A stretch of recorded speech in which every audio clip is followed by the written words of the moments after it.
to Steve, who is our speaker tonight. I'm going to be speaking about the recent Takapō Meteorite and the search for finding the actual rock and how it's identifiable there. So thanks very much, Steve. Okay.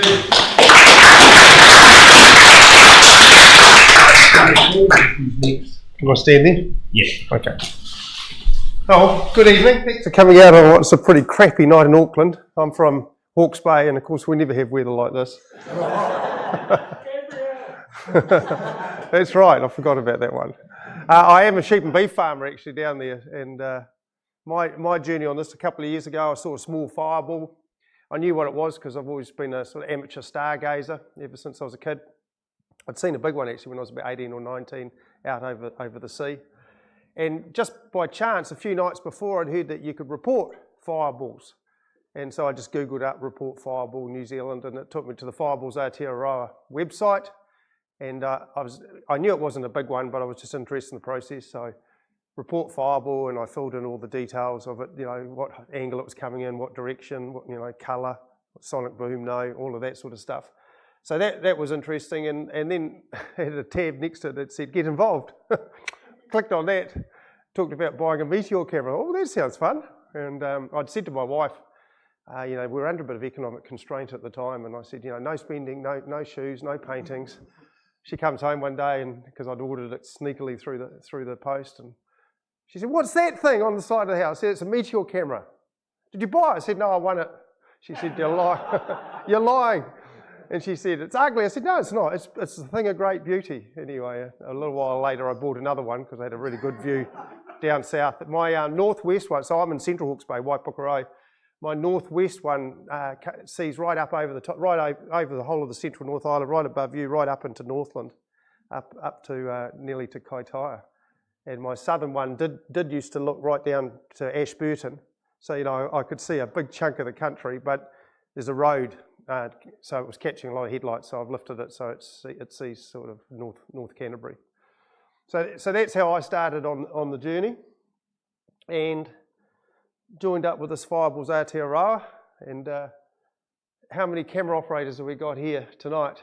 So we've got 1, 2, 3, and then your society also has a couple of cameras out. Kuma, did you say? Yeah. So you've all got a little share and a couple of cameras out there in this network that we're going to talk about. I'm the media liaison for Fireballs Aotearoa, and wait to hear this title. I'm Fireballs Aotearoa National Meteorite Search Coordinator, brackets self-appointed. So, so I quite like that title that I've bestowed upon myself. So there are our aims: to recover fresh meteorites, and contribute to meteor shower observations. And it's not just here in New Zealand, as you'll see. It's a growing network around the world, and it's captured this. Well, first, for a start, it's having some successes up there, as we'll hear about, and it's getting a huge amount of observations of these meteor showers. And you know, we found a new one. Our network found a new one, and you know, this is happening all around the world. So it's quite cool. So it's funded by all of these agencies here and supported by these agencies, and there's the Royal Astronomy Society of New Zealand, or Royal Astronomical Society of New Zealand. So we were parentless for a while, and then last year we've come under the auspices of the society. So we're a section of the society to give us a bit of structure or give us a home. So 2 different types of cameras. So they're the ones that they're the common. Oh, we haven't got to that one. That's the common one. They're on the roof of my house, and Steve over here, and also yours, and that's what the society have got. And that's feeding into two different networks there, including NASA is using the data as well. And then that's the other one called an All Sky, which feeds into the All Sky network. And we've got a few of those, and of note, one down at Lauder on a government site there, which we're going to hear a little bit about shortly. But we're also just in the process of rolling out our own cameras that are different than the All Sky, but have a similar purpose, with several cameras that. Our first one just went live, was it just a couple of days ago, Steve, wasn't it? Down in Rotorua, and it's looking fantastic, the coverage it's got of the whole of the North Island. So that's really going to fill in the gaps in our network. So that's a pretty average night of captures. You need at least 2 cameras to capture a meteor. I should go back to basics. Shooting stars, I mean, I imagine you're a pretty educated audience, but you know, shooting stars are meteors. Fireballs are big meteors, and then a meteorite is what results if anything gets to the ground. So that's just a fairly average night, but I've just put that one up just to show you our current coverage of cameras, and you can see there's a good cluster around Auckland, and we've got a fairly good coverage. I'm planning one day to go up the East Cape up there and find a farmer who's got Wi-Fi and electricity and a terrific view right down looking south, because that would just give us nice coverage down there. But it's really dependent on the network. One camera on its own is of no use at all. You can't triangulate, you can't use any trigonometry to work out these meteors. So you need at least 2 to capture one, and hopefully more than 2. I see the dot in the Chatham Islands. They're actually a camera. Yeah, there's 2 out there. And yeah, just ask, because I've got a whole hour. I did a similar presentation in Whakatane and I had 20 minutes. So I raced through, but I put some extra slides in. So we've got plenty of time. So the left-hand side. So we're talking about Chatham Islands? No, the left. West. Oh, that's a meteor that's been captured by a couple of cameras. Yeah, on there. They've got huge fields of view. As what I just told you, you know, from Hawke's Bay, I'm seeing all the way up there. And yeah, we've got 2 out on the Chatham Islands. Only one shows up because on the model you have to sort of go right around the world to come back, and then because I don't think they're on the date line, but they're close or something, and the other ones shows up on the other side. And they actually, those 2 cameras got a nice little fireball. Of course, anything they get's more than likely going to land in the ocean, but they still are adding information. Why are the Australian meteors so clustered? What was the question? Why are the Australian meteors so clustered? I'm going to show you a better photo now to answer that. So there we go. So now you might think that shooting stars and meteors don't go over much of the planet, but that's only because there's no cameras there. So where you've got cameras, you will see these. So that's a month of data. So that's back just in April. So the whole network globally saw 55,000 meteors, or that two or more cameras saw. There would be a lot more, and we had 10,000 of those ourselves. So you know we are a really tight network. We've got New Zealand well covered. We're the best, most concentrated network in the world. Europe's pretty full, but even in the last couple of years, this has really built up in Australia as they're getting into it too. And they just had a recovery the other day on a Salt Lake. Their camera network saw it. A guy beat them to it, a policeman who was a meteorite hunter in Western Australia. And they were in a plane, the scientists who were part of the network, and they could see the black spots on the ice. They were recording them, and this guy scoots out and gets one. But Western Australia, they are the property, we'll talk about that later, but they're the property of the state. So he knew the rules, and he was getting his name in the record books. But what I noticed, Steve, is when you look at the raw images from the camera, what they capture mostly is satellites and aircraft. So yes. You've got to discriminate it to get rid of all that. Yeah, stuff. well, the software, it's amazing software. I mean, if you want more information, Steve could talk about it there.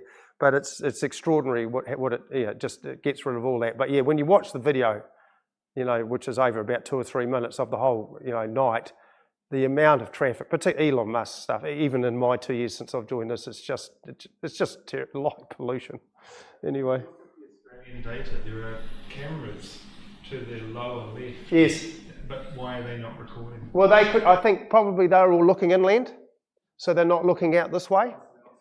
And if one of them is looking out this way and capturing it, hasn't got a mate to record, it's got to have 2 cameras to get one of those. Yeah. I imagine they're pointing inland. I think the cameras have got, is it a 45-degree field of view, something like that? So yes. They're not that super wide angle or anything. Yeah. Yep. Gotcha. Just for the triangulation of we'll talk about it here in a minute. Yeah. Okay. So you can get a fix on it and confirm it. Yeah.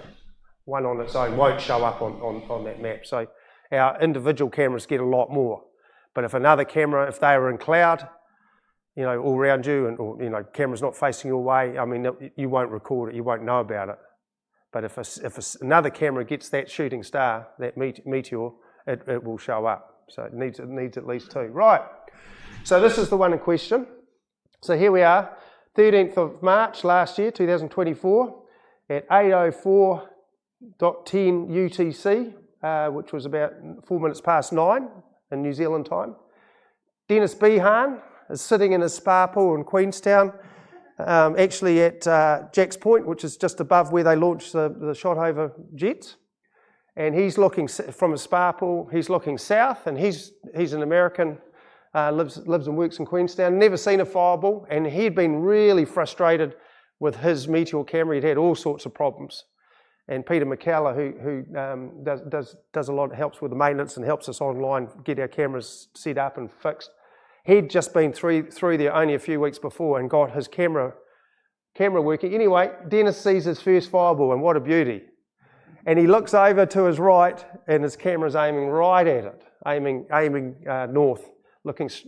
I said he was looking south, but he was actually looking north. And so he sees it. He's a camera operator. His camera's got it. He jumps out of the spa. He runs in, and we get this gabbled message. I hadn't heard of Dennis. We're mates now. And he says, "Oh, you know, I've seen a fireball. It was on the group chat." And then the boffins, because we've got, you know, Steve Matheson here is sort of one of the, he came out of nowhere about a year ago, and he's really clever, and we've got these other really clever people. Jesse State, does anyone know Jesse up here? I've only met him once. Yeah, he was at the conference at Whakatane, but he, you know, like they're just computers, these guys, and they, you know, do all this dark sky modelling, and they work everything out. So I don't know how, don't ask me tricky questions about how they do it. But what I can tell you about this is right at the top there, when it entered the Earth's atmosphere, that's 90 kilometres above the surface of the planet, and it's going 17 kilometres per second, okay? So we've run into it, and it's run into us as we've going through space. So it's really motoring as it comes in. They can go a lot faster, 25 kilometres a second, but 17, 18 is round about sort of standard fare. Anyway, so it's 90 kilometres above the surface of the planet. This point here, when it goes into dark flight, that's 25 kilometres above the planet. It's now travelling at 3 kilometres a second. So 17 kilometres a second, 3 kilometres a second, and it took 6.5 seconds to do that. So you can see as the atmosphere gets a little bit more dense, it's very thin up there. As it gets a little bit more dense, just that sheer friction, it's ablating. We'll see more of that in detail in a minute, but the stone is burning up as it comes into our atmosphere. But, you know, just a remarkable thing, it's taken 6 seconds. And you can sort of see these little puffs. I'm not sure if that means there were bits breaking off, or, you know, it was having these little explosions as it came down. And sometimes you can see that quite marked in fireballs. Anyway, the real important thing is it's now only travelling at 3 kilometres a second here, and it's at 25 kilometres above the planet. So that allows it now to go, and there's still a residual mass. It hasn't all burnt up, because most of these things burn up. They've got to be big, and we'll talk about how big it was a little later in the presentation. But the important thing is it's 3 kilometres a second now, 25 k's, and there's still some mass left, and now it stops burning up. So it's still travelling quite fast, but it slows down quite a bit now with the thick atmosphere. So it's gone into dark flight. So it's still there, we can't see it. Anyway, so great excitement in our network the next morning, and we've got a real good prospect. They'd already had a good one.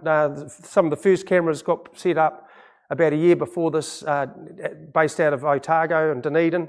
And they got a really good prospect within weeks of having several cameras set up. And somewhere near Middlemarch is a very large meteorite, and they had busloads of students from Otago University, geology students, so they had a good look for it, but they couldn't find it.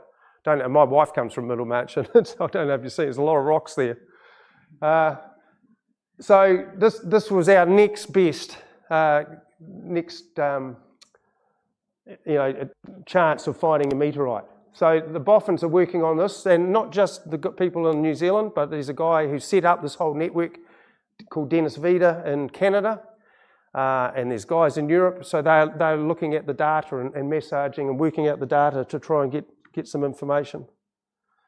And here, there it is there. So that's on the all-sky camera at Lauder. I'll do it again, I think, if I can go back. So there it is in real time, coming in. Isn't that cool? Oh, it's doing it again. I didn't ask it to. You can't see it too much, though, let's be honest. Oh, well, maybe all night might get a little bit much. How about we do next over here? So that camera's taking exposures every fraction of a second? Yeah, so these all-sky cameras, for a start, they have a 360 because there's several cameras in this array. And they're also able to capture during the daylight. Our ones just come on at night and turn off at dawn so they can get daytime fireballs. But we're going to roll out these other ones, and so we'll have more opportunity because, you know, of course, half the time it's dark, it's light and cloudy. We can't see anything either. You know, I'm not telling a bunch of astronomers anything on that. Anyway, so that's the result of all of that data was they get this dark flight modelling. Now, so remember I said it stopped at 25k, so it's now gone into terminal velocity. So it's travelling at over 200 kilometres an hour, no longer 3 kilometres a second.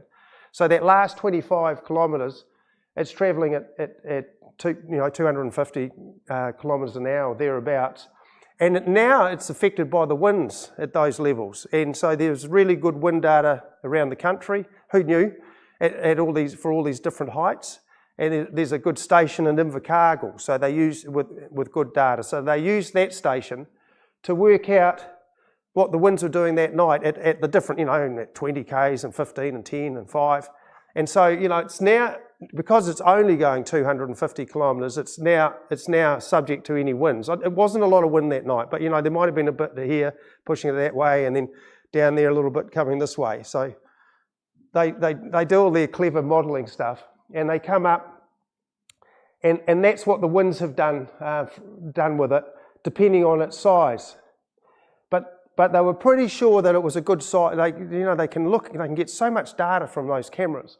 They were pretty sure that it was, they were talking within 2 or 3 days that it was somewhere like 750 to 1.1 kilos, you know, around about a kilo. So that sort of narrowed down the search area to only 800 hectares. So there's an 800 hectare box. So you can see Lake Takapō there, and Mount John is just up there. I mean, this is ironic, isn't it? It's right at the feet of Mount John, of the observatory there, and then the main road. We had a real problem at first because the early wind modelling had it out here somewhere, which is private land. And these people here, because I'm a sheep and beef farmer and I was a columnist for 27 years, so I've got sort of high profile, or did have. I've retired now a couple of years ago, and boy, your profile disappears when people aren't reading your thoughts every week. But because I got profile, you know, I rang these farmers and got a really hostile reaction. They just said, no, you're not. I think they've had problems with tourists and things like that. And it was in a drought. And, you know, I said, hey, you know, no one's lighting fires and there would be no smoking. No, there's private property not coming on. So private property, meteorite, if it's found by the owner or by anyone else, it's the ownership of the landowner in this country. On public land, it's finders keepers. Anyway, that was good because the new data had us over on this is a big river plain, the Takapō River plain here. This, as you'll see in the photos. So it's Crown land. So this is good news. We don't have to negotiate with hostile landowners. I've done one since, and we'll talk about that later. And they couldn't have been more excited and wanting to find it for the same as us, you know, for science and for nation, you know, for public display.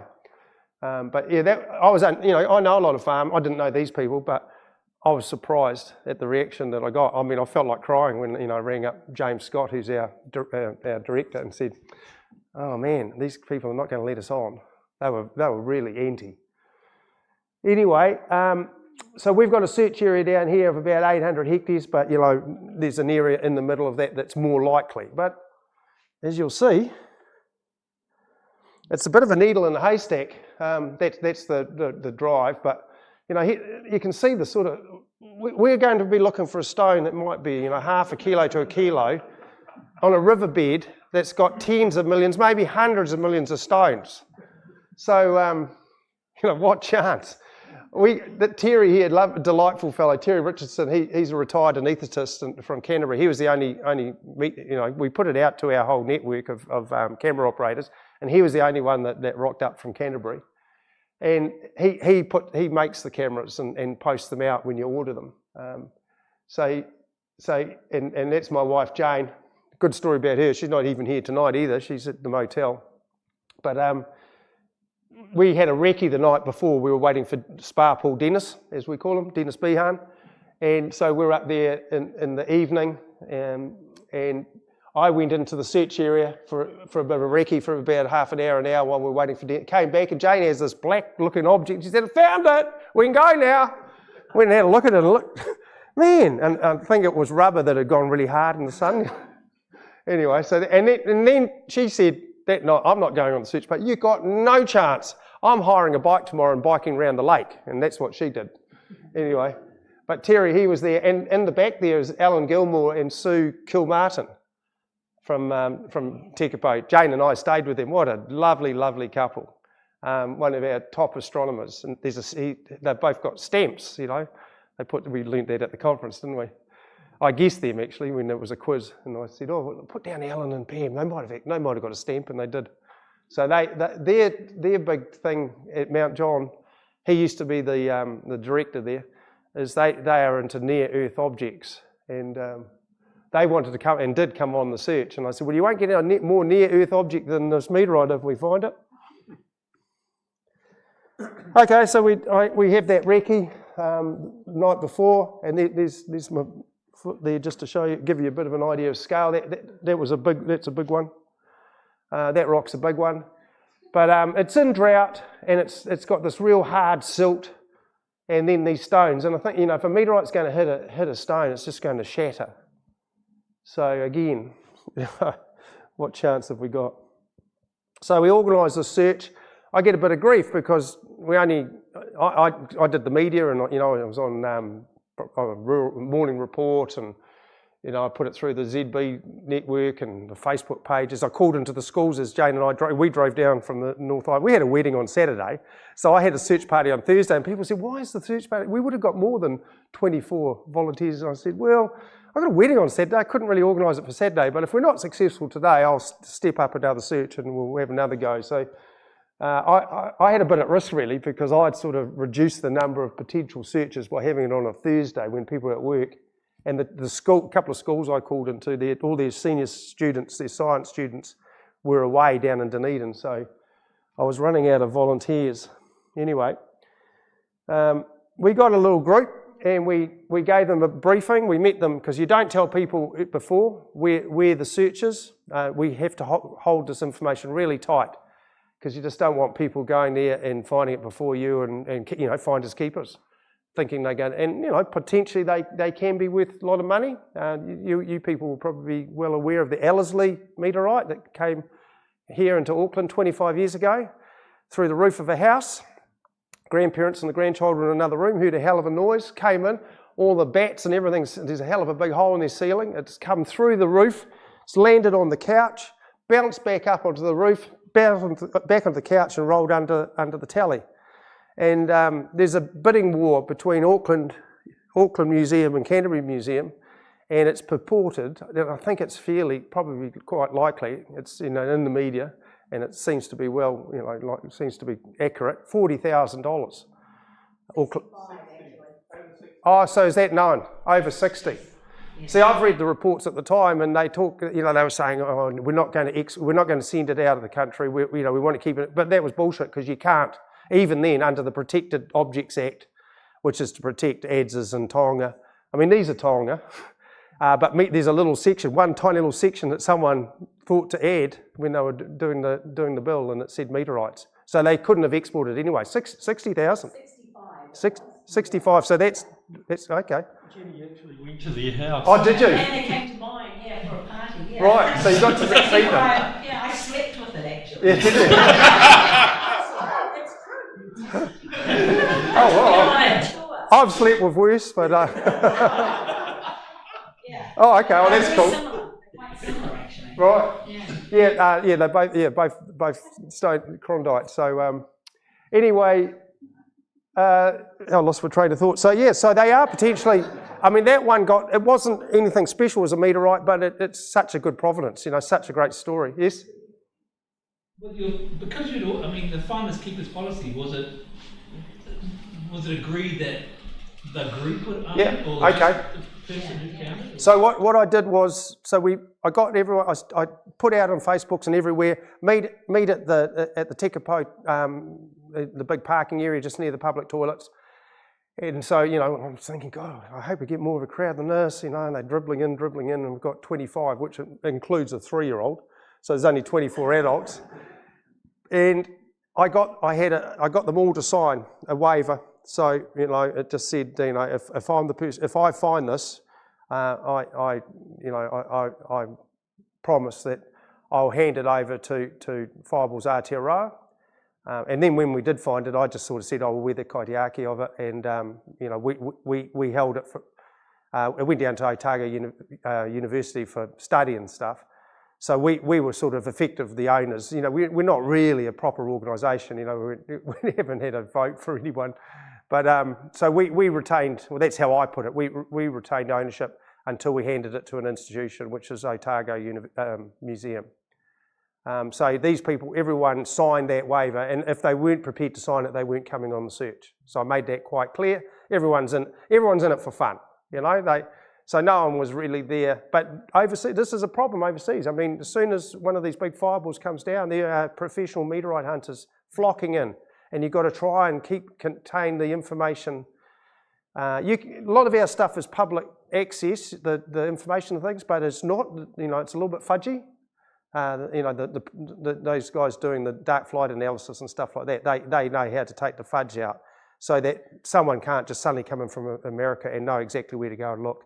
Because there was a week between this coming down and like 10 days actually before the search. So it takes a while to stand up these things. So yeah, everyone, and we just said if you're the person who finds it, we'll give you a Fireballs Aotearoa camera, which is what happened. Anyway, so we take them from the Takapō, from the township, and we drive. If you drive just towards Mount John, for those, many of you would have gone up there, but just before the turn off to that, you turn left down to, there's a hydro dam and canals. So we drove along beside the canal, and then we dropped down, and we were down beside the river and drove. It was probably about 10 slow drive along. It was quite lumpy and stuff. 10 or 15 minute drive from the road. Parked the cars, and then we talked about search technique. So we broke it into small groups of 4, 3 or 4 or 5. Oh, probably in this case it was a group of 3 that walked over it, and we just talked about, you know, walking, scanning, looking for something that just stood out, that was different from the rest, looking for a dark stone. I had read, you know, because I'd done all my Googling about what meteorites look like, and there was technique was coal. I had a hell of a time driving down through Christchurch and Canterbury trying to buy a bag of coal. Didn't realise it's almost illegal there now. Finally managed to, you know, I stopped at Bunnings and Mitre 10 and lots of places. Finally bought I still got it if anyone wants some coal. And I broke up these things, and I was getting people to throw them out. And it was interesting when you had a small bit and you threw it out into the stones, 10 metres, and then you walked, you couldn't find it. And you know, it was really, you knew roughly where you'd thrown it. But the idea was to throw out your lump of coal and get a feel. They all poo-pooed me, so no one really used the coal technique. But so we were just to keep in sort of 6 to 8 metres gaps and just walk slowly and scan. So I said to them, now I want you all to practice, because we're going to go into the middle of the search area and sort of radiate out. So we had 4 hectare square. I haven't put that slide up, but we've got 4 hectare squares. You know, 4 or 5 of you, and I did one. We did one right at the start, and it probably took about 20 or 30 minutes. So, and we were in a group of 4 or 5, 4 I think it was. So, you know, it was going to be a long day. and Marshall, the geologist, was a camera operator as well, and myself and Terry and Dennis. There was 4 of us who were going to be there until dark time, but we were figuring we were going to start losing people after you know 2 or 3 or 4 hours. It was going to be a long day. Anyway, so we've got everyone practicing their search technique, and we've loaded a thing called a Venza onto our phones, a little mapping tool with the search area in, and everyone was to go to the boxes that we'd given them and then just tick it off. You know, we were on WhatsApp. We had I had a captain in each group. It was the dark sky people. You know, they were young and techie, so they had their Venza map. Anyway, so this group of threes, about 50 metres, walking out to my left. I'm going over here with my four, and I see them, and they've stopped and all standing around because we'd said, if you see anything, don't touch it, just report it to us, to Marshall or myself. And they're standing looking, and I thought, oh, I know, they've found, because a lot of the rocks had black lichen on them. Can't see any there, but sort of a black lichen. And I thought, so I went over to tell them that that's probably what it was, and they're standing looking at this thing, and I thought, oh, that looks like the things I see on the internet. Anyway, I got right down low, didn't touch it. I looked at it and had a hard look. And I think, you know, like, this is 30 minutes since we've walked from the cars. And I said, oh, it looks like it's been in there in that crater for more than a week. Said, so I couldn't believe. If I had really thought it was meteorite, I wouldn't have moved from that spot. And I would have got a bloody photo of being the closest human to it, but I didn't. I just said, oh, get Marshall to come and have a look at it. And I went over to join because I didn't want to miss out my search, my first 4 hectare search thing. So I sort of couldn't believe it would be a meteorite in 30 minutes. And it was. So there it is. So Marshall came over while I'm doing my search. I kept an eye on him. He never went away, which I was starting to get all excited. And then just as we finished our 4 hectares, he WhatsApped the team leads and said, no, I think we've found what we've come to look for. Yes, sir? That's it. That's in situ. Yeah. Yeah, that's in situ. Yeah, we all got that photo on our cell phones. Yeah, you'll see it a little bit better when it's out of the crater. So Marshall looked at it, and he said, I'm 95% certain it's a meteorite at this stage, because it had a dark surface, rounded shape. He could see the fusion crust on it. It had little pock marks. Density attracts a magnet. It's not iron, but it had this little chip off it, and we spent quite a bit of time looking carefully around for that chip. But when it went back down to the lab, you can see that it's just the fusion crust is slightly rounded, so it had come off just as before it went into dark flight, so slightly melted that edge. So that happened up at 25 kilometres. That dark fusion crust it's only 0.4 of a millimetre thick, so it's very thin, and you'll see in a minute why. But they were, you know, that Marshall was able to see inside the rock because of it, you know, so he didn't have to chip a bit off. You know, he could see it. It was there telling him, hey, I am a meteorite. It had a pale interior. Then he gets this thing out, X-ray handheld fluorescence, something or other, and he gets a reading of 0.5% of its weight is nickel, and the surrounding rocks. When you did those, they were 0% grey wacky rocks. So he then moved up to about 99.5% sure when he got that reading about the nickel. He couldn't do 100% sure until it went through all the tests that you'll see. So when he announced that, we all had a big cheer. So there's the crater after we've removed the meteorite, and we've built a little cairn. And I went back. Sorry, is it a question? No. I went back there in December with Terry, the camera operator, because Steve and myself and Terry and 4 or 5 others, sort of the executive, you know, self-appointed executive. And we're all just doing various different duties, different things. And we met down in Queenstown. So Terry and I drove back. He was driving back to Canterbury. So we went out and we got some of the dark sky people, and we had a bit more information. So we did a sort of search going out towards where the smaller things might have come. You know, if it had broken up, but we didn't. We did about half that area and then ran out of time. Yeah. There was one of the. You would have seen the chat probably on the. One guy was beating himself up, you know, from South Canterbury, going, "Oh, I was going to come." I think quite a lot of people felt like that. You know, a lot of people could have come and been part of this. And he went back the next day or the day later. We gave him the coordinates, and he did actually plaster cast it. And then I was thinking, oh yeah, that'd be good, because when it goes into a museum, we can have like plaster, you know, cups, sell cups. And I think it'd be pretty manky. It was a good idea at the time. So we haven't done anything, but the museum will probably have that. Yeah, we'll get that to the museum. Anyway, we've built a little cairn, but what I was going to say was when Terry and I went back, and we had the sort of coordinates when we walked, and it made me realise, man, this was a vast area, and we were so lucky. I mean, it just reinforced to me, because we had trouble finding it, even with a cairn, and with it on our phone when we were doing the mapping. You did find it? We did find it, yeah. That was a picture of it, and everyone in the group got that shot. That picture's from when you went back. No, we didn't find anything else, no. We had a bit of a look, and I said to the dark sky people, look, it's open slat, find us. You know where it is now. If you find anything, it would be great, for yourself. Yeah? The other small chip on the left-hand side in your former picture, that came off in flight, I take it? That one there, yeah. Oh, as well, yeah, that wasn't as prominent, yeah. I don't know what was on the bottom of it. But yeah, probably. But I mean, it smacked into the ground at over 200 k's, so.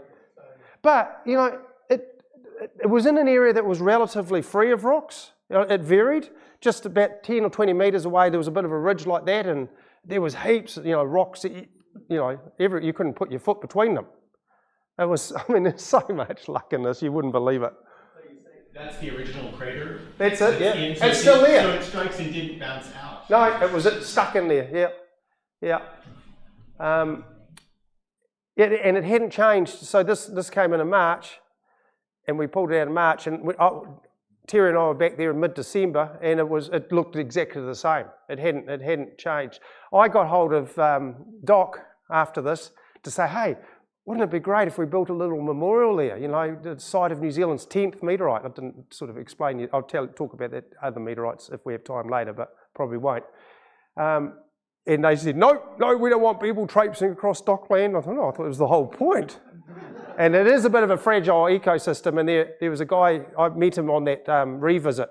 There was a dock guy there with a big, not far from us actually, 400 or 500 metres away. And he was, what was he? There was some insects or something that he was, monitoring. He'd fenced out all the predators, and they were seen. It wasn't wheaters. God, I can't remember. We had a good old chat anyway. So it is a bit of a free. But I thought, look, if I really wanted a memorial there, that idea is not dead in my mind. Just write to the minister. Hey, minister, I've got a good photo op. Just pre-election. So so we all got that one, and why wouldn't you? And that was the good thing about only 24 of us plus a child being there. If there'd been 80, it would have taken all bloody day to get that photo with everyone. And there we are. Very, very excited. Happy group. So, yeah, it was a real thrill. We were buzzing. And then we all went to the pub. And Marshall, you're going to see Marshall again up the back there with the beard. And then he drove it back down to Otago University and did some of the analysis you're going to see. Okay, so these are Marshall's slides now. So there's some heavy stuff here that some of you understand and most won't, and hopefully no one will ask me any tricky questions because I don't. So all these bits get sent overseas for these various different analysis and just to find out more information. And all of those pieces get returned because of that Prohibited Objects Act. So they go out on loan and then get returned back. So they found out, this one's quite, we'll come to this one, this is quite interesting. I sort of understand it, so I'll talk a little bit to it. They've done this really nice, Otago University's done this nice little pictorial thing going on here. No, I didn't try to stop you, I want you to keep going. So what was the weight of it? It's 810 grams. It was quite accurate from the camera data. Yeah. Oh man, I got some faith in these boffins now, as you'll see shortly. It's a matter of time before we get another one. Is there an estimate on what the weight could have been as it? Very good question, and I'm going to answer that very shortly. How are we going for time, by the way? I've completely. Yeah, we're good. Righto. You could give me like a 10-minute when you want me to stop, but we're getting through quite nicely. So, yep, there's its mass, 810 grams, which allowed them to. Oh, I have to go on this one. So it gave a density of 3.4 grams per cubic centimetre. That doesn't mean much to most of us. So there's some comparators there. So steel's nearly 8, but earth rock's 2.8 to 3.2. So it's a little bit more dense than an earth rock, okay? Now, the special thing about these meteorites is that they're 4.5 billion years old. They're right from the beginning, the formation of the solar system. And that is the same time the Earth's starting to form, but it's just a big molten ball in space. So there's no rocks, it's just all melted. And then slowly over that next 500 million years or so, and again, you people, I'm fudging some of these facts, about 500 million, maybe it was 1 billion, as it cools down. Even those early rocks, because, they've been, subsumed and melted and reformed and things. So that's why science is really interested in these. These are, what makes up the solar system, what makes us. We are stardust. For those of you who are at Woodstock, you'd know that. My touchpad's not working anymore now, so we'll just go to this. Okay, so let's go to that question. So we know what the residual mass is, 810 grams. Now, this is the interesting thing. Like, you would expect them to be super hot when they hit the ground. Well, they're not. They are still, the inside of that rock is still the temperature it's been for 4.5 billion years. It's still absolute zero, around about minus 270 degrees Celsius. The outside has been cooking though, as it came through that fiery process in those 6.5 seconds. That's at 1500 degrees Celsius. So what's been happening is it's been ablation. So it's been ablating. It's just, in that 6 seconds, it's gone from, we're going to find out, see it very soon, you just wait. We're going to find out how big it was and to that in that short period of time. So there you go. What was the original size? So one of those pieces went to Italy, and that guy is looking at the different atoms in there, and there's aluminium and cobalt, and it's getting cosmic rays bombarding it when it's been in space for all of that time. So 460. It was part of a much bigger object 465 million years ago, and that got smacked in the asteroid belt. It got broken up, so it's been this large chunk of rock ever since. And so then they have a look at these atoms and see how they have changed over time with all that cosmic radiation. So you'll look at that 59 cobalt and 27 aluminium, they're about to change. So they've got cosmic rays hitting them, and they've changed, their structure has changed. And that allows them not only to date, going back to that 468 million years, so it allows them to date what impact, because this rock's got brothers or sisters from that same event. So, it's one of those ones. Okay, it comes from that same event that's been, that happened 468 million years. The unusual thing about this was that it came into the Earth's atmosphere from inside us, from the Sun and Venus, and the gravity of the Sun and Venus, because it had originally been out there between Mars and Jupiter and got kicked into the inner solar system, and then we hit it when it was coming back. So that's given they can work out the mass. God knows how. Don't ask me how.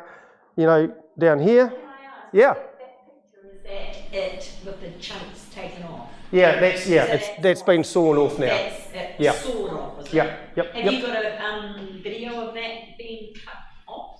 Did they video They might have. Yeah, Marshall might have. Yeah, I mean, you can get hold of Marshall easy enough through our group, or I can give. Yeah. I mean, I think this has made Marshall Palmer's career. When we found it, this is first of all, we all gather because we're on WhatsApp.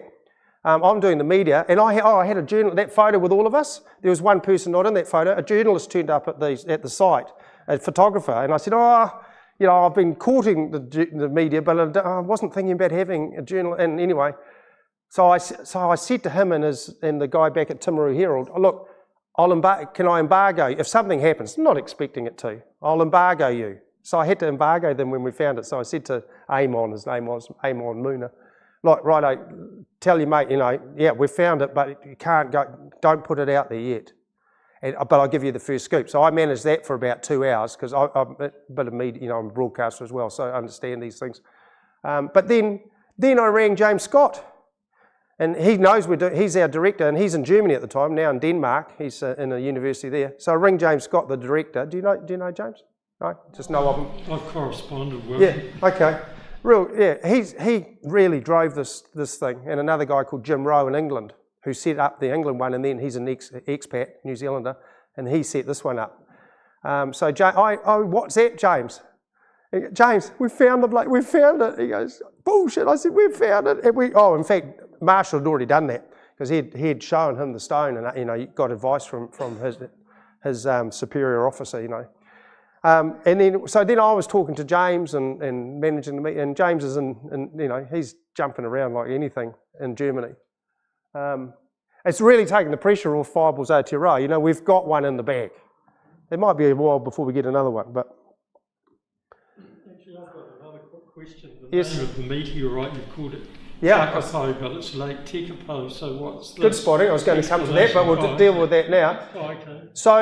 So James and I, we gave it a working name of, because I was trying to think, how do I appease the local iwi and a lot of the inhabitants, like, because I asked them this after we found it, and the astronomers I was talking about, what are their names, Sue and Alan Gilmore, they like Takapō, and the rednecks like Takapō and people who don't like change or whatever. And so anyway, my solution was to call it Takapō /Takapō. So when we put it to the Meteoritical Society with all of the information that Marshall and James had gathered to get it classified, recognised as a meteorite, they wouldn't let us do Takapō /Takapō. And I did a big search, and there were some really dodgy names. I couldn't find a /, one, but they forced us to choose. So James and I, both sort of social liberals, despite me being a sheep and beef farmer, went for Takapō. And please, although it's a pain in the ass, my laptop I can do the macron over there easy, but on my PC I can't. Apparently I can load the Maori alphabet, but so I have to cut and paste it when I'm on my PC. So it is a bit of a pain in the ass, but... The word Takapō actually is meaningless in Te Reo. Is it? Yeah. Yeah. So you're happy with Takapō? Good. Done. What is there a translation of it? I think it means lost in the night. It's been a while since I looked it up. Yeah, I wish I remembered what Takapō is, because it's a little bit like a meteorite coming out of the night and hitting the ground sort of thing. It's meant to be. So that's where it came from. In the end, we had to choose between one or the other, and we got a bit of pushback, and now it's died down. It's not an issue. So there you go. This Dennis Vida, who set it up, right early on, he was right. When they had that dark flight model, they were talking about something that was a kilo, so they had a pretty good idea about what it was there. But he was also early on able to work out how much energy had been expended from that data, that information from the cameras. So he, it's around about somewhere between 10 and 14, probably 12 or 13 kilograms. So it was 12 or 13 kilograms, and 6.5 seconds later, it's 810 grams. So you've got to be a decent size to make the grade. So it's about 2 to 6% of the original meteoroid. So that answers that question real good, eh? Anyway, this was work that was done down at Otago University, so we're going to see inside it real up close now. So these are the chondrules after which it's named, and they're sort of silica, and that's from that original, early part of the beginning of our solar system. It was really, really hot, and it cooled real fast. So these are telltale, and they were formed then, right at the start of the beginning of the solar system. Out of that, previous to that, it had been a supernova, somewhere further back. But so these are, you're going to see these little bits and pieces in here. So these chondrules are made out of some type of silica. It's got a bit of iron and nickel alloy in it. And then he does a thing called a SEM analysis. I haven't got around to asking him what SEM stands for. What is it? I knew someone would know. That's good. So he's looking right down into the real structure here.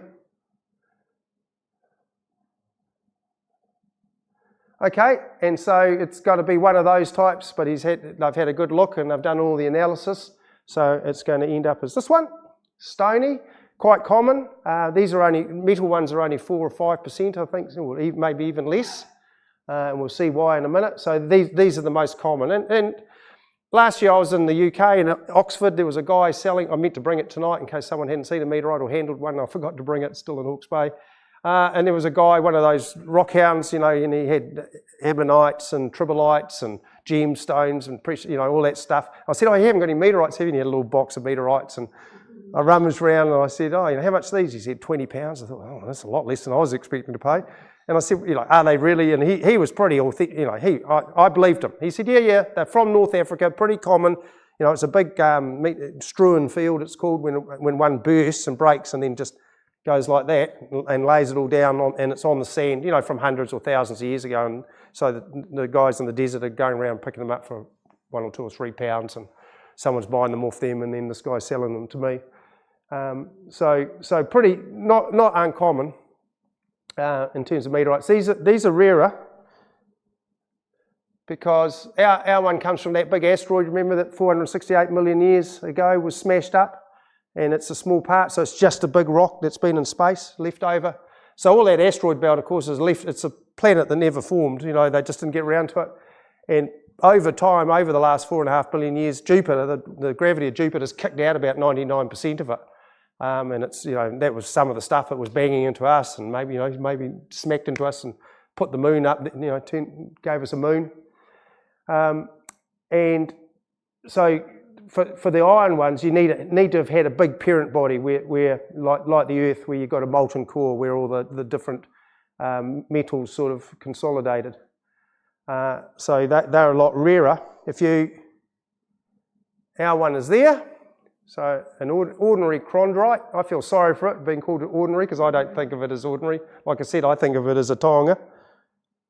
If you find a Martian, this would be good if Fireballs Aotearoa found a Martian meteorite, that would be very cool. I didn't know anything about meteorites 2 years ago. Now I could bore you for another 4 hours if you want to stay. When we did this world tour, because I finally semi-retired, so I was finally able to get off the farm after 43 years. I went to lots of museums, and I went to the Natural History Museum of Vienna, and it's second or third biggest meteorite, room 5 it's called. Oh, I spent about 4 or 5 hours in there and felt guilty about giving 3 hours to the rest of the museum, because it was a fabulous museum. But they had, in a case, they had about 5 different Martian meteorites there. And so, of course, we've never brought rocks back from Mars, but we've got the little rovers. I saw you got the rover out there that are out there analysing them, but we've been getting them, we haven't had to bring them back because they come to us every now and then.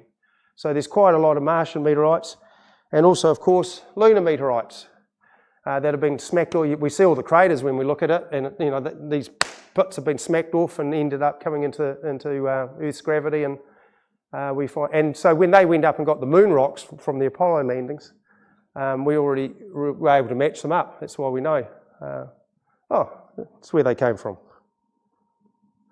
And this is where I was going to talk about the Takapō. So that you can go on the internet or Fireballs Aotearoa, we've got that. So, I think it's on our Facebook page. On the website, Fireballs Aotearoa website. And it's got all the history and then all the information about it. And so that gets written up, and then the Meteoritical Society acknowledges it as a New Zealand meteorite. So our 10th one. Auckland was 9th, and then about 4 or 5 of the other ones have been found by farmers. You know, like we're out there all the time, and you see an unusual rock and you take it home. There's the famous one up in Gisborne. The kid saw the sheep hitting its feet on this rock, and so he thought, that's hurting the sheep. It was just out where they run out from the yards, and he went, this is back in 1910 or 15, and he picked up, and it was really, really heavy, and his dad said, that's unusual, and took it into a museum, and it was identified as the Gisborne meteorite. Another famous one is Kim Bolton, a guy harrowing his paddock, and a rock stuck in his harrows or his discs or something, and got really annoyed and got it out. He goes round, it gets stuck in again, so he breaks it up with his hammer. And guess what his son's doing at Massey University? Geology. And he tells his son needed a stone for a project. He went back, got it all, glued it together and took it in. And so there's a few, some gold miners, a gold miner on the west coast found a great big, the biggest one, 50 kilos, up Dungerville, that one's called, up a river. Hit it, it wasn't greenstone, it wasn't gold. and it rang like a bell. And so he dragged it out of the river, and then next week got some mates and they took it out. And that's our biggest one, 50 odd kilos. My wife actually went to school with the Diaz family who found the Bolton meteorite. Oh, okay. She went to school with the guy who's became the geologist. Right, yeah, so you know the story well, yeah. We're tracking along quite well. So then I talked my way into, this is the Natural History Museum in London, wonderful museum as well. And I got in touch with Natasha there, just Googled her up. I'm a bit of a cheeky bugger. Anyway, I sort of make out that I'm some sort of meteorite expert because I found one. And she kindly, after work, I'm just going to take my jersey off because I'm getting a bit hot. She kindly allowed me to meet her after work at 5 p.m. She met me and took me down, and we go down into this labyrinth of corridors, and there's no one else around. And I said to her, "Oh, Natasha, when are you?" Because she told me that she was about to go on maternity leave. You know, that was her last day. I said, "Oh, when are you due, Natasha?" And she said, "Today." And I thought, "Oh, I've been present at the 3 births, but I thought, oh, please don't go into labour when I'm down here by myself with you." Anyway, so she's holding the Mahoe Meteorite, which was, so we call them either fines or falls. So fines is like Kimbolton and Dungarville and the Gisborne one, Wyngarama. But a fall is what is seen. So Auckland is called a fall, but actually right over the top of Auckland 25 years ago, still there was a million of you up here, not one of you saw it. But it was, it was good enough to be called a fall because, they came in and saw it, it just landed. So that's a fall. And of course our one's a fall because it was observed, by Dennis and many other people actually, but also by the cameras. And this is the famous one, Mahoe, from north of Wanganui. And a lot of people saw this during the day. It was a race meeting. I should have checked the date. How did they get it?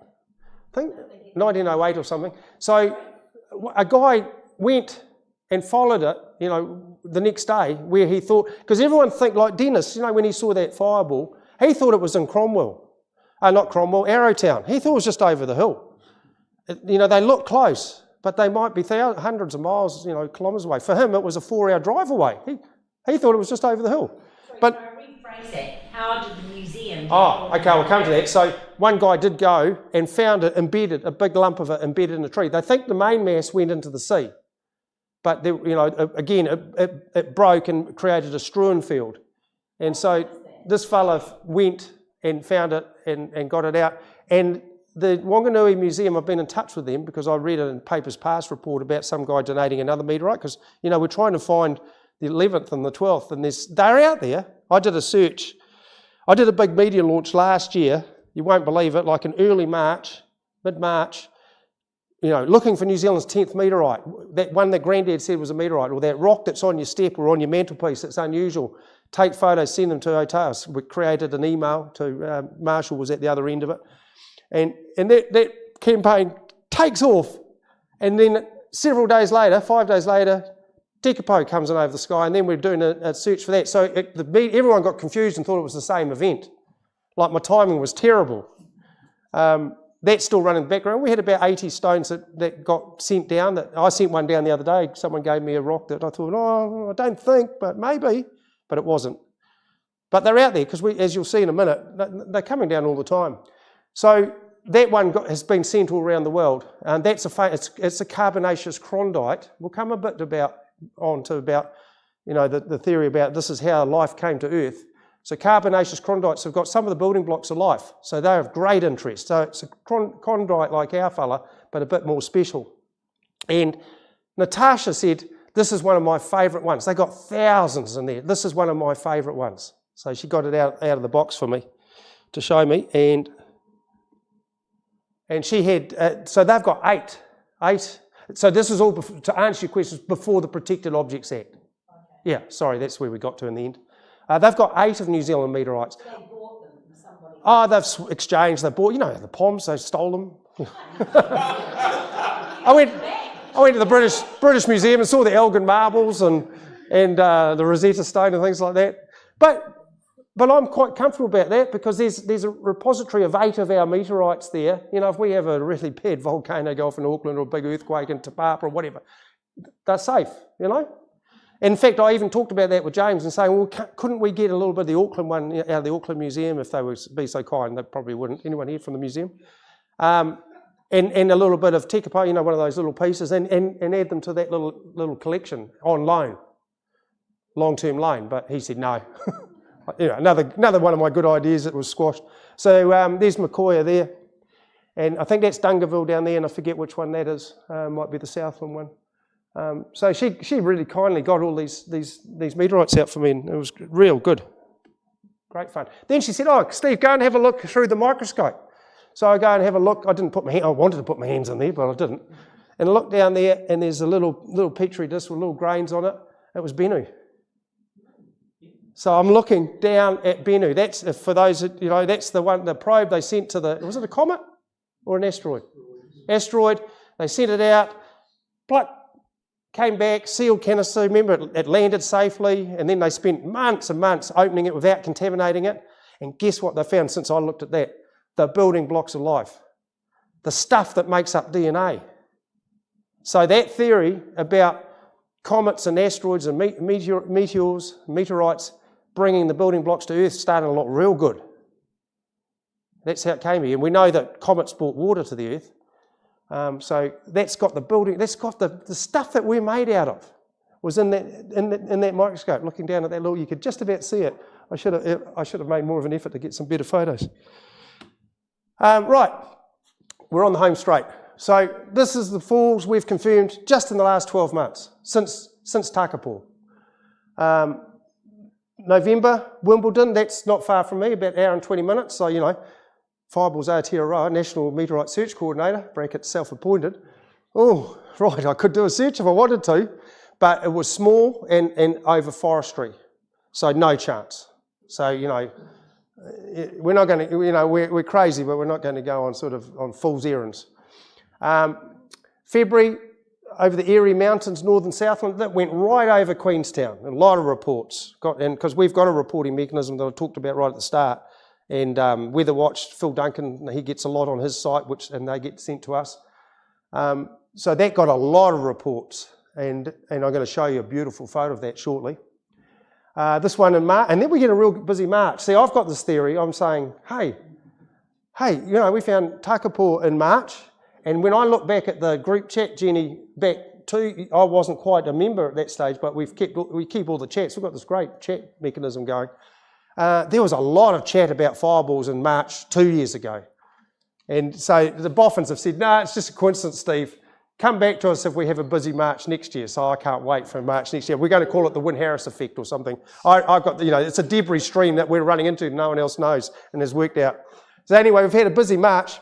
So one's gone down in Hollyford Valley, a smallish one, but Smaller each of these is. This one's quite small. So you had one just south here, yeah. Yeah. How big do they estimate? That one's quite small. So they spent a day down there, just a small group, 3 or 4. This one came down when I'm organising this, when I'm on the search and the chat, because we're on a WhatsApp group as well that Steve's on. They're all full of Pocono. I'm going, hey, wait on, I'm out here searching for one. Have you guys forgotten about Mahoe? So we had these two within several days of each other. That's my theory. There's something going on out there. So we didn't go to Hollyford. Pocono, they spent a day out there, but small amongst pasture, and we'll see. So Mahoe, which is not far from me, this is only about 40 minutes drive from me. So that's that Queenstown one, and this guy, Jeff Villando, is an astrophotographer from the US, has come over to photograph New Zealand skies, and he's set it all up, and then he gets that. I mean, some of you have probably got lucky too for these events, but that's pretty cool. Isn't that a beautiful photo? And so I organised this. I went out and did a recce, and we're looking for a small 400 or 500, but this is handy to me. It's on, as you'll see, it's on clear country. There's no bush. The only problem is, for a change, Hawke's Bay, East Coast and North Island, we've had a good season. The West Coast, they had a terrible drought. It would have been better if we'd been in drought. So we're looking for a relative, that Takapō is a bit bigger than my fist at 810 grams. So we're looking at something about that big in grass that's about that long on average. Some paddocks are short. What about a metal detector? Well, that's a good question. They'd be useful, I'm sure, if they're set. If you know it's a metal one, if it's a metal one, you'll get good hits and things like that. But this one was only 600 hectares. So that's going to be real clunky. And you only can do that much. We're walking 6 or 7. I mean, we've talked about it. We've talked about drones. So we tried it on this day. We had a cheap drone and we painted a black rock, and hovering above it, it could see it. We knew it was there and we could see it in the grass. But travelling across, you didn't see it. So the following week, I went back. I'd already been there the weekend before to do the recce, work out whether to do a search. The following weekend, we got a real flash drone. It still wasn't good enough flying. You couldn't beat what you're about to see. So that's the landowner there, Rick, and he and Ali were right in the middle. Were right on board. They were really, really cool. That's Pete McCullough there, who does a lot of the work, keeping the cameras operating and helps you when you have problems. And he's really good, along with Steve. You didn't know you got Steve sitting in your midst. If you've got camera problems, Steve's over here. Don't let him out the door. So it's pretty clean country, but it's just, this is East Coast hill country, sort of the land I farm. Old thistles and things like that. If it's gone in the dam, you're not going to find it. But we gave it 2 good days. I didn't get many. I've got new ideas about search parties now. I'm going to target. I'm not just going to do appeals and things. Like Facebook's useless. They all, when I did the Central Hawke's Bay Facebook page, come on a meteorite search. We found one last year. Come, you got no luck. They're all just sitting on their bums and just criticising and moaning. No one came from that. So I'm going to target like tramping groups, walking groups, senior school, schools, like science, just target people and say, hey, would you like to be involved? And then you got more of an idea of how many you might have coming, My big turning up for this day, my big worry was, I had 2 worries, that I'd only get 8 or 10, which is what I got, or I'd get 60 or 80, which is too many, This was really easy to manage, and we did a really good search, and we covered about 40 or 50 hectares of the most likely area. But as you can see, the vegetation was against us. And this is good. You imagine one that's going to go in the bush, in the Waitakaris or something like that. But these boffins, if they got lots of data, because you've got lots of cameras, they can get it down to 50 hectares. I'm going into the mountains. I've got a bit of faith in these guys.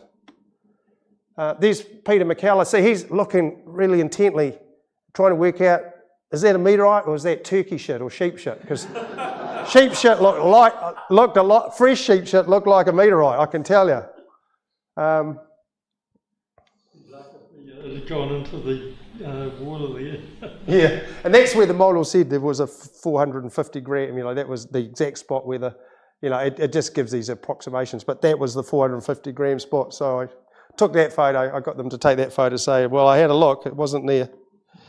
That's one for non-astronomers. I did a dark sky tour. I'm just trying to get Central Hawke's Bay and Aotearoa interested in dark sky concept. And so some of these slides have come from that. I left it in because it's just so cool. But I'm not telling you guys anything about the treasure of our skies. And, 4,000 or 5,000 years they were sitting looking at these very skies and lining up the moon and the sun at Stonehenge. We're bloody lucky. I've just been up to my grandson's first birthday at West Maharangi. And I went out not last night because it was cloudy, but the 2 previous nights, their skies were really good there, like really good. And what am I, 30 or 40 minutes out of Auckland? So we're still very lucky in this country, but we've got to protect it.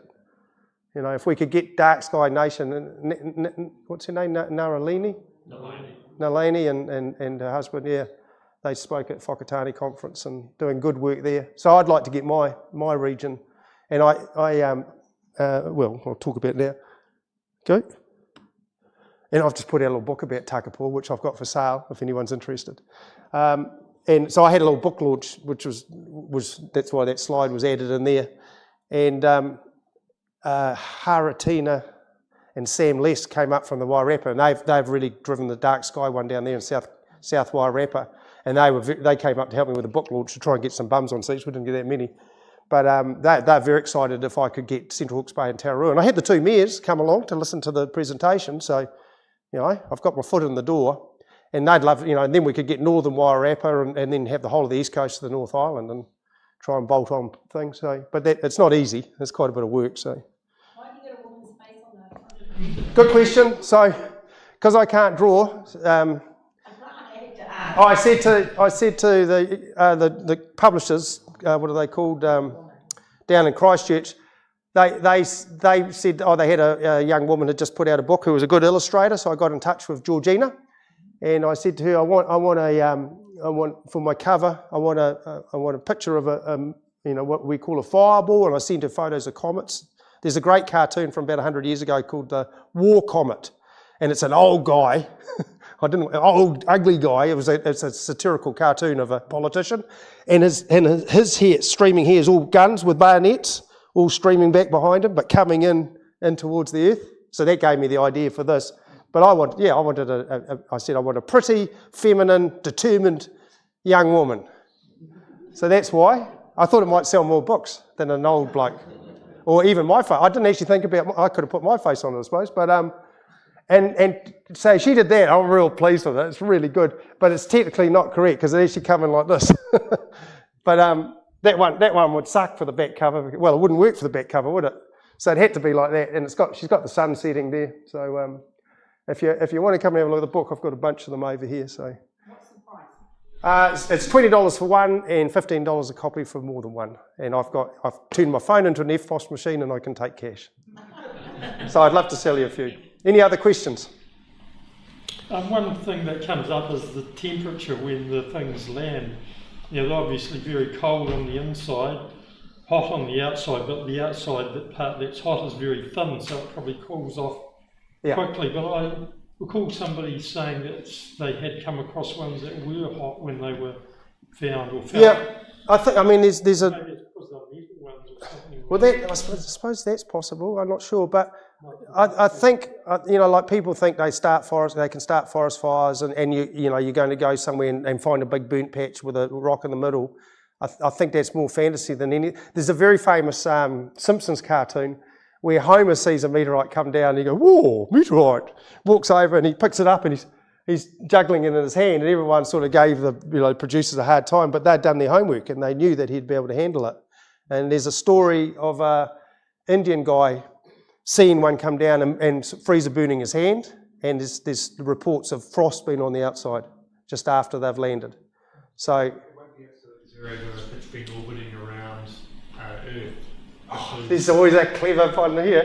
What would it be? It'll be a small object. It'll be about the same temperature as the Earth would be without an atmosphere. Really? Yeah. But it would still be minus some 100, 200 or something. No, not that cold. Really? Yeah, it's whatever. So would it warmed up some?